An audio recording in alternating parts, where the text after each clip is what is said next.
Even ابو حنیفہ رحمہ اللہ جس ملک میں زیادہ ان کو فالو کیا جاتا ہے، ان کا فتویٰ ہے کہ اونچی آمین نہ پڑھی جائے، ٹھیک ہے، لیکن صحیح بخاری کی صحیح حدیث میں آتا ہے کہ جو شخص اونچی آمین پڑھے گا اگر اس کی آمین فرشتوں کی آمین سے مل گئی تو اس کے تمام گناہ معاف کر دیے جائیں گے۔ بخاری مسلم میں الفاظ ہیں جس کی آمین فرشتوں کے ساتھ مل جائے گی اللہ تعالیٰ اس کی مغفرت کر دے گا۔ تو آمین اونچی آواز والی نماز میں اونچی آواز سے مراد جتنی نارمل آواز ہے، اور آہستہ میں تو آپ خود اپنی پڑھ رہے ہوتے ہیں، وہ آپ اپنے حساب سے کریں۔ بسم اللہ الرحمن الرحیم۔ ہمارے کچھ دوست وہ بخاری مسلم کا اتنا روب جماتے ہیں کہ وہ اپنی دنیا کائنات اور دنیا و ما فیہا کی ہر شے کو بس بخاری مسلم سے نکالنے کی کوشش میں بڑی محنت کرتے ہیں، اور جو کچھ نہیں بھی نکل رہا ہوتا وہ بخاری مسلم سے دھکے سے نکال لیتے ہیں۔ اسی طرح ہمارے کچھ دوستوں نے اسی طرح کیا، ان سے مسئلہ پوچھا گیا آمین کے اوپر کہ جی نماز میں آمین جو ہے یہ اونچی آواز سے کہنی چاہیے یا آہستہ آواز سے؟ تو ان کا بخاری مسلم میں حدیث ہے، وہ زور لگا کے بخاری مسلم، اور آگے انہوں نے ایک حدیث بخاری شریف کی پیش کر دی کہ بخاری میں لکھا ہے آمین اونچی کہہ دیں، تو آمین اونچی کہنی چاہیے، ٹھیک ہے جی۔ اچھا وہ حدیث اب جو انہوں نے پڑھی آمین اونچی کہنی چاہیے یا نہیں کہنی چاہیے، دلائل طرفین کے اپنی جگہ، جو انہوں نے دلیل پیش کی میں وہ آپ کے سامنے پڑھنے لگا ہوں۔ صحیح بخاری میرے سامنے ہے، کتاب الاذان کے اندر 780 نمبر حدیث ہے صحیح بخاری کی، یہ انہوں نے پیش کی۔ انہوں نے کہا جی بخاری شریف میں بخاری مسلم میں حدیث ہے، کیا ہے یہ دیکھیں۔ حضرت ابو ہریرہ رضی اللہ تعالیٰ فرماتے ہیں ان نبی صلی اللہ علیہ وسلم قال،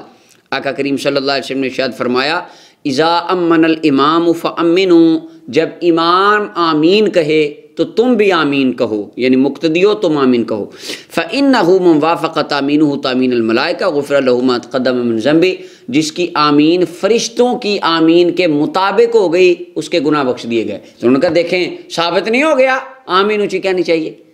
اب تھوڑی سی اگر اللہ تعالیٰ نے آپ کو عقل، شعور، فہم، فراست عطا فرمائی ہے تو آپ سوچیں حضور کیا فرما رہے ہیں، جس کی آمین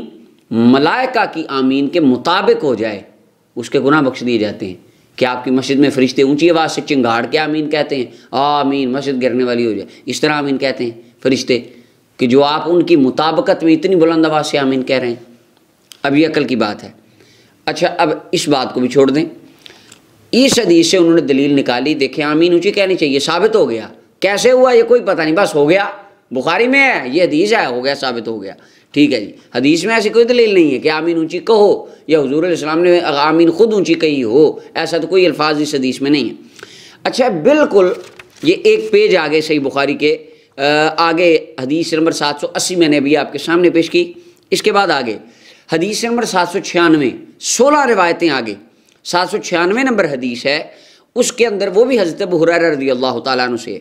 نبی اکرم صلی اللہ علیہ وسلم نے ارشاد فرمایا اذا قال الامام سمع اللہ لمن حمدہ، جب امام سمع اللہ لمن حمدہ کہے فقولوا اللہم ربنا لک الحمد، تو اے مقتدیو تم نے کہنا ہے اللہم ربنا لک الحمد۔ اب پیچھے جس طرح فرمایا جب امام غیر المغضوب علیہم ولا الضالین کہہ لے تو تم نے آمین کہنا ہے، یعنی غیر المغضوب علیہم ولا الضالین تم نے نہیں کہنا، امام پڑھ رہا ہے تو اپنی نہیں پیچھے فاتحہ شروع کر دینی، وہ امام کی ڈیوٹی ہے، آمین تمہاری ڈیوٹی ہے۔ اسی طرح سمیع اللہ لمن حمدہ امام کی ڈیوٹی ہے، تمہاری ڈیوٹی ہے ربنا لک الحمد، اللہم ربنا لک الحمد کہنا۔